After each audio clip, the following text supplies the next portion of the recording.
Vale, en este vídeo vamos a ver cómo crear una clase racional, para números racionales. Vale, en el vídeo no voy a hacer toda la clase, sino que voy a hacer una serie de vídeos, ¿vale? Este es el primero. Vamos a crear un proyecto, ¿vale? Nuevo proyecto, tipo consola. De hecho es console application, este de aquí, Go. De C++, claramente. Le voy a poner, le voy a llamar así racional, al proyecto mismo incluso. La clase se llamará así también. Y con ello también haremos un main y tal para comprobarlo todo, ¿vale? Si hacéis Shift F2 aparece esta ventana donde tenéis el proyecto ahí, ¿vale? Ahora mismo solo tiene un main, vamos a añadirle ya mismo una clase, ¿vale? Class. Añado, ese es el cuadro de diálogo para creación de clases. La clase se llama racional, para números racionales, ¿vale? Entonces, aquí vamos a desclicar todo esto y vamos a añadir un miembro que será int num, para el numerador, añado. Y otro que se llamará den, para el denominador. Yo normalmente cojo nombres así cortos porque como los vamos a usar mucho, pues es importante que escribir menos, lo menos posible, digamos, siempre y cuando esto se entienda. Como que en este caso no puede haber confusión, pues ya va bien, ¿no? Y luego, una manía mía también es ponerle un subrayado para marcar a los miembros privados, que se vea claro que esos son los miembros privados, ¿vale? Es una técnica que funciona bastante bien en general. Si queréis que la clase esté en el mismo directorio que el proyecto en general, el proyecto entero, ¿vale? Cogéis aquí en racional y borráis esto de include, o sea que se creará el fichero racional.h en este directorio. Y luego aquí al final que pone src también hacéis lo mismo, ¿no? El codeblocks en general te crea los ficheros por defecto en esos directorios y en cambio a nosotros nos interesará más que estén en el directorio principal, vamos. Vale, entonces una vez está todo marcado, esto de hecho la racional no tiene destructor porque no tiene ninguna cosa interna que haya que deshacer con el destructor y demás. Tiene constructor de copia, ¿vale? El operador de asignación no es necesario, por tanto ya podemos ir para allá, ¿vale? Creamos la clase, ¡pam! Me pregunta si quiere añadir la clase al proyecto, claramente sí, sí. Entonces, ¿qué targets de book y release? Aceptamos, ¿de acuerdo? Ahí está, racional, ¿vale? De hecho, la clase racional no tiene miembros protegidos, borraremos aquí, Yo por manía voy a poner esto para atrás así, y abriré de hecho abriré la clase aquí arriba que me gusta más, pero eso son tonterías, ¿vale? Numerador denominador, tenemos dos constructores, el que no lleva parámetros y el de copia, y nosotros vamos a añadir ahora, esto es lo que haremos, voy a ir haciendo lo que haremos en este vídeo, que es, en este vamos a poner otro constructor, perdón, lo haremos por orden, numerador denominador, Este constructor será el que se invoca, digamos, explícitamente para poner, por ejemplo, un racional como, por ejemplo, el valor un cuarto, ¿no? ¿Cómo se haría eso? Pues mira, os voy a enseñar un ejemplo. Vamos a aprovechar el main que tiene esto de aquí. Si queremos usar la clase racional desde el principio hay que hacer esto de aquí, ¿no? Racional.h, ¿de acuerdo? Y luego, ¿qué vamos a hacer aquí para probar el racional? De hecho, esto lo puedo quitar todo. Imaginaos que quiero crear una variable, un objeto tipo racional. Pues ¿qué hago? Racional R, ¿no? Y lo que os decía es, si quiero que sea un cuarto, la convención que usaremos es que el primer parámetro es el numerador y el segundo el denominador. Esto aparece aquí en el constructor, ¿no? En esta parte, ¿de acuerdo? Muy bien. Vale, otro que vamos a hacer es que podemos crear un racional a partir de un solo entero. Le llamaré int n. ¿Por qué? Porque si tú tienes un entero, pasarlo a racional es muy fácil, el denominador es simplemente uno y ya está. Por tanto, podemos hacer esa versión de aquí. Y de hecho, si utilizamos los parámetros por defecto, una cosa que se puede hacer es hacer esto de aquí, poner un 1 ahí y asumir que si no se dice nada, si este parámetro, este segundo parámetro entero no está, tiene que ser un 1. Que está bien porque en el caso de los racionales, si solo das el numerador, se puede asumir que estás inicializando como un entero. Eso nos permitiría hacer esto de aquí. rs, por ejemplo, y pongo 7. Este racional tendrá 7 partido por 1, que es 7 realmente, o sea que cuadra bastante bien con la intuición, ¿vale? Es una forma rápida de no tener que hacer otro constructor aparte, sino aprovechar este mismo, ¿vale? Entonces, en este vídeo lo que vamos a ver es cómo se implementan estos tres constructores, que es una cosa bastante sencilla. ¿Qué pasa cuando una variable, cuando construye un racional sin decir nada? Vamos a poner así, racional z, ese será el 0, ¿no? No digo nada, ¿qué hay que poner? ¿Cómo hay que inicializarlo? Pues pondremos 0 precisamente, ¿vale? Voy a poner un comentario que pone se inicializa a 0, ¿no? ¿Qué racional es el número 0? Pues claro, tiene un numerador que es igual a 0, pero claro, el denominador no puedo poner 0 también, porque un 0 partido por 0 es un número que en matemáticas no está definido, ¿no? No puedo dividir por 0 nada, de hecho. Entonces le pongo como denominador 1, Entonces 0 partido por 1 es 0, clarísimamente, ¿no? Entonces eso es consistente con el hecho de que, consiste con el hecho de que los digamos los enteros, digamos, es directamente el numerador el que cuenta, por decirlo así, ¿no? Vale. Total, vamos a continuar. ¿Cuál es este que viene aquí? El constructor de copia, ¿no? Esta es la declaración exacta del constructor de copia. Los constructores, si os acordáis, no llevan tipo de retorno. ¿Y aquí qué tengo que hacer? Pues bueno, me dan otro racional, me puedo copiar directamente sus campos, ¿eh? Los atributos de este otro objeto los copio directamente en los míos, ¿de acuerdo? Bueno, pues ya está, es así de fácil. Vamos a hacer el siguiente. ¿Cuál era? El normal, por decirlo así, ¿eh? Uno en cual tú tienes numerador y denominador directamente y te los dan. Entonces, aquí, cuando la declaración contiene el parámetro por defecto, no hay que hacer nada más. O sea, se asumirá que si no dices nada hay un 1 ahí. Por tanto, nosotros podemos proceder a implementar esto directamente, que sería simplemente hacer esto de aquí. Ahora quizá veis también que el hecho de coger los atributos y ponerles un subrayado va muy bien para discernir estas cosas, ¿no? Como por ejemplo que al inicializar esto, si le llamo igual a numden a los parámetros, resulta que si no tuvieran subrayado haría así, ¿no? Y en la línea 14 dirías, oye, ¿cuál es cuál, ¿no? Entonces, si le pones un subrayado a los atributos, luego puedes distinguir bastante mejor, ¿vale? Estos son los tres constructores y eso incluye la versión esta que os decía de que no... bueno, de hecho esto nos permitiría compilar este programa de aquí, ¿eh? Yo lo voy a probar porque yo soy muy maniático y si programo algo quiero que ya me funcione. O sea, vamos a ejecutar. Este programa no hace nada, pero en principio, ¿veis? Se ejecuta, quiere decir que ha compilado todo bien, se ha linkado bien, ¿eh? No ha habido problemas, ¿vale? Ya tengo los tres constructores en teoría funcionando, pero estaría bien comprobarlo, ¿no? Que realmente sepamos que estos... digamos, estos racionales tienen el valor que hemos dicho, ¿no? Entonces lo que vamos a hacer es un par de métodos, ¿vale? Un primer método lo vamos a llamar, yo qué sé, escribe, escribe, así, escribe. Y fijaos, llevará un stream de entrada. Este parámetro de aquí es en qué canal hay que escribir este racional, ¿de acuerdo? ¿En qué canal? ¿Qué es un canal? Pues cout, por ejemplo, es un canal. O sea que yo lo que quiero acabar pudiendo hacer ahora mismo si implemento ese método es hacer esto. Escribe cout. ¿Qué hará? Pues escribe el R en cout, ¿no? Es decir, que de hecho yo quiero realmente acabar haciendo así, ¿eh? Pero ahora mismo voy a hacer un método que hace esto. Luego os explico un poco cuál es el razonamiento. Pero de momento vamos a intentar hacer esto. Yo quiero mostrar el racional por pantalla y lo que voy a esperar de hecho es que me salga esto, un cuarto por pantalla, 1/4, ¿no? Me salga así seguido, ¿de acuerdo? Entonces, esta es la declaración. Ostream es una clase que, digamos, engloba todo lo que son los canales de salida. Eso incluye cout, pero también los ficheros y los ostream streams y todos estos, ¿no? Hay muchos. Hay varios, ¿no? Tampoco infinitos, pero bueno, 3 o 4 hay, ¿no? Entonces está bien, digamos, que esto sea general y nos permita cualquiera de estos, ¿no? Entonces el stream recoge todo ese tipo de objetos, todos cuadran con este tipo de aquí.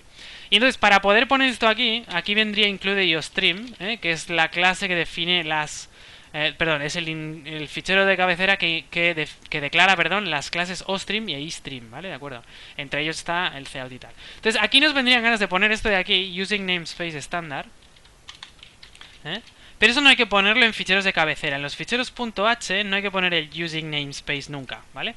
Y os diré por qué un poco. Y es, si tú lo pones, estás obligando a toda la gente que utilice racional. Si hago así ahora, using namespace estándar, estoy obligando a toda la gente o a todos los programas que hagan include racional, y el main sería un caso, a abrir el espacio de nombres estándar y por tanto no podrían declarar variables que tengan los mismos nombres que lo que hay en el estándar y tal. Entonces lo que se hace normalmente es suprimir esto de aquí y utilizar lo alternativo, que es, si yo no hago using namespace, ¿qué tengo que hacer con los nombres de la librería estándar? Prefijarlos con std.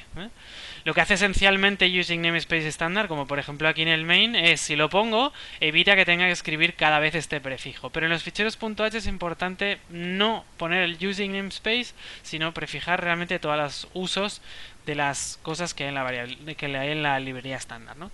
Así como escribe, vamos a hacer uno que se llama lee, que también recibe un iStream, un canal de entrada, ¿vale? Y lee un racional, Entonces también lo probaremos en el... Aquí en el... Haremos al revés, de hecho. Haremos racional t, ¿vale? Haremos tlee y luego t escribe, a ver qué pasa, ¿vale? Tlee cein, ¿no? Eso, cein es un canal de entrada. Luego escribiremos t también. De hecho, no sabemos si es un cuarto. Y luego pondremos r escribe, escribe cout. Y os digo una cosa, como que el escribe no tiene que incluir el endele, lo pondremos nosotros el endele, ¿vale? Y así saldrá en líneas separadas cada una de estas, ¿vale? O sea, estoy preparando un poco el fichero, digamos, el programa principal de prueba para probar estos tres métodos, ¿de acuerdo? Vamos a por ello. Entonces, tengo un método que se llama escribe. ¿Cómo se implementa? Pues mira, prefijo racional, ¿eh? Escribe, ¿eh? Ostrimo. El método es const porque no modifica, cuando tú escribes un racional, eso no modifica el racional ese, ¿no? Entonces, ¿qué hay que mostrar por pantalla? Como esto es un método, accedo directamente al numerador, lo muestro, luego una barrita y luego el denominador, y ahí se acaba, ¿eh? No hay que hacer nada más. Justo hay que mostrar esto, ¿no? Cuando tú muestras varios enteros, si no vigilas, se pegan. Bueno, aquí es igual, si muestras varios racionales, se pegarán también, ¿no? ¿Vale? El lee es parecido, lo que pasa es que tendremos que leer la barrita porque vamos a asumir que el formato es ese exactamente, ¿no? Una forma un poco cutrilla de hacer esto es leer un carácter entre medio de las dos, digamos, pero sí, leer un carácter entre medio de los dos enteros que vas a leer. Entonces haces así, fijaos que estoy leyendo primero un entero, ¿no? El numerador directamente. Luego un carácter, que eso de hecho se come la barrita, o sea, la lee, pero así como mismo la salto, ¿no?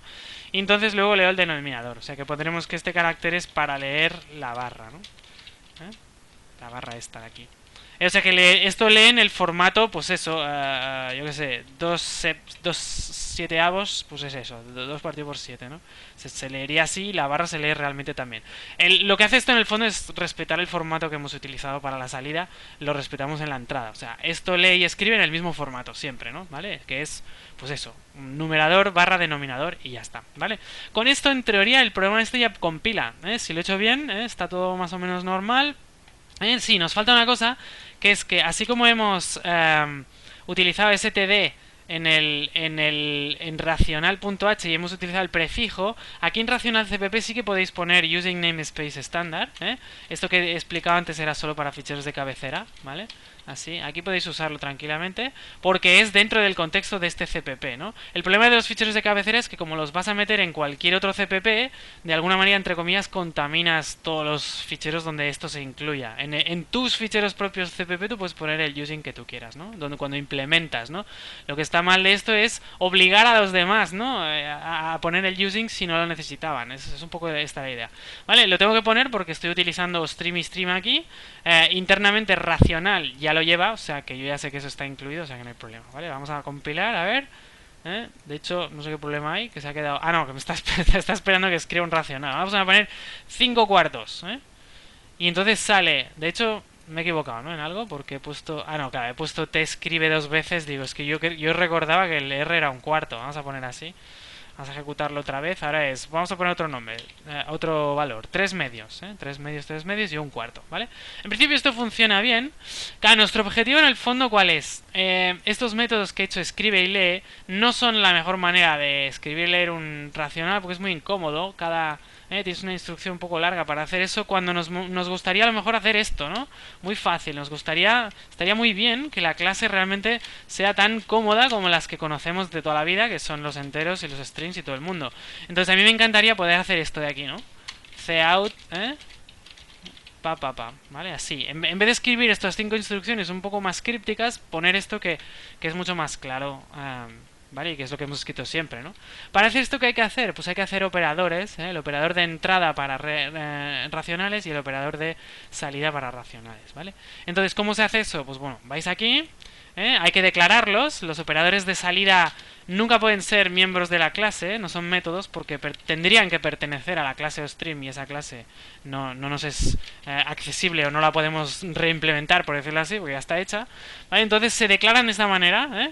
Esa es la declaración exacta. Un operador de salida devuelve un string por referencia, recibe un string por referencia y luego recibe el objeto que quieres mostrar constante, es decir, no modificable. ¿Vale? Como que estamos en el problema de los prefijos de std, hay que poner std en todos lados donde aparezca OStream, así, ¿vale? Y ya estaría, ¿vale? Y entonces en el caso del operador de lectura, perdón, es operator, fijaos que sale en azul, entonces se me confirma que eso es una cosa especial, sería iStreamy, y entonces como el operador de lectura realmente modifica este objeto de aquí, eso pasa por referencia pero sin el const, ¿de acuerdo? Entonces eso modificará, este racional lo rellenará con lo que se lea, ¿no? Eso es la declaración de estas dos funciones, estos son funciones, esto es la declaración solo. Copiaré las cabeceras, hago control C aquí, bueno, o hago copy, si me deja, no, desde aquí no se puede. Lo selecciono otra vez, hago control C, ¿vale? Me voy aquí, abajo de todo, justo debajo del lee y tal. Entonces voy a implementarlos. Entonces ahora viene la parte interesante, que es que estas funciones, ¿vale? Estas funciones, estas dos, vamos a subir un poco. Esas son funciones y por tanto, en teoría, yo no puedo reimplementarlo así, no puedo hacer así renum. Y de hecho os lo voy a enseñar por qué, y es que vamos a compilarlo para que veáis que esto no se puede hacer. Alguien a lo mejor ya se está anticipando, ¿no? ¿Por qué no puedo hacer esto? A ver, vamos a compilar. Dice F2, de hecho, ¿eh? Dice, en este contexto, num es privado. Claro, claro, esto es una función, no es un método y por tanto yo no tengo acceso a lo que es privado, los atributos en particular, num y den, de la clase racional. Pero ¿qué pasa? Que hace un momento yo ya me he hecho unos métodos que escriben un racional de estos. Entonces simplemente voy a utilizar el método y voy a hacer esto, fijaos, es r.escribe. Claro, ¿qué stream le voy a pasar al digamos, al racional cuando llamo escribe en este método? Bueno, pues el ostream que realmente ha sido utilizado para llamar al operador, O sea, que pondré O ahí. Y aquí viene un detalle muy interesante que es, para conseguir poder concatenar expresiones de tipo salida, como por ejemplo esta, cout ndl, eso es una doble expresión de salida. Aquí hay un operador y luego hay otro. Lo que devuelve esta primera parte tiene que ser lo que se opera con endele, por tanto eso debe devolver el mismo stream con el que has llamado, es decir, esta operación de aquí tiene que devolver cout a su vez para que puedas hacer cout endele, ¿no? Fijaos. Entonces la forma de resolver esto y de hacerlo bien es de devolver el mismo stream que hemos recibido, es decir, este O de aquí yo lo devuelvo tal cual, return O, y por referencia también. Esto lo haremos también en el de entrada y haremos exactamente lo mismo. Yo tengo un método que se llama lee, no de O, sino de I, perdonad, de I, este será el canal de entrada, y luego return I, ¿vale? Entonces, de hecho tengo dos maneras realmente para leer y escribir racionales. Vamos a hacerlo grande. Ah, no, este ya estaba en full screen, vale. Tengo dos maneras, que es o invocar al método directamente o utilizar el operador. Como el operador es mucho más cómodo, pues utilizar el operador. Pero el operador a su vez lo único que hace es invocar al método que nos resuelve nuestro problema de acceder a los atributos fácilmente. Hay otra manera de resolver esto, hay otra manera. Pero en principio lo vamos a dejar así y más adelante explicamos cómo resolverlo mejor, ¿vale? Ahora en teoría el programa que tenemos aquí en el main, que es muy sencillito pero tiene lo básico, nos funciona bien, ¿no? O sea que vamos a mostrar. A ver qué sale. Me pide el racional t, hemos puesto antes 3 medios, vamos a poner 3 novenos, así. ¿Vale? Dice 3 novenos y un cuarto. Vale, entonces aquí ahora aparece un problema que es que, bueno, de hecho no, os voy a enseñar una historia que es... voy a ejecutarlo otra vez, voy a poner 2 octavos y luego, fijaos que sale por pantalla 2 octavos, un cuarto. No sé si ahora es evidente para vosotros que resulta que 2 octavos es lo mismo que un cuarto realmente. Entonces la clase racional ahora mismo no está teniendo en cuenta el hecho de que yo podría entrar números que son una fracción, pero fijaos que una misma fracción puede tener múltiples fracciones que son equivalentes. Un cuarto es 2 octavos, es 3 doceavos, es 10 cuarentavos, es 100 406avos y yo qué sé. ¿No? En fin, eso es una cosa que tenemos que arreglar. De momento lo dejaremos aquí, lo que hemos resuelto en este vídeo es esta parte, la de los constructores y escribir y leer un racional, ¿vale? De esta manera. Y en vídeos siguientes completaremos esto. Y lo primero que haremos es arreglar el problema de que el racional realmente un mismo racional admite varias representaciones y que tendríamos que probablemente buscar la mínima, ¿no? Coger y poner que en 2 octavos es un cuarto siempre, ¿no? O sea, reducir la fracción esencialmente, ¿vale?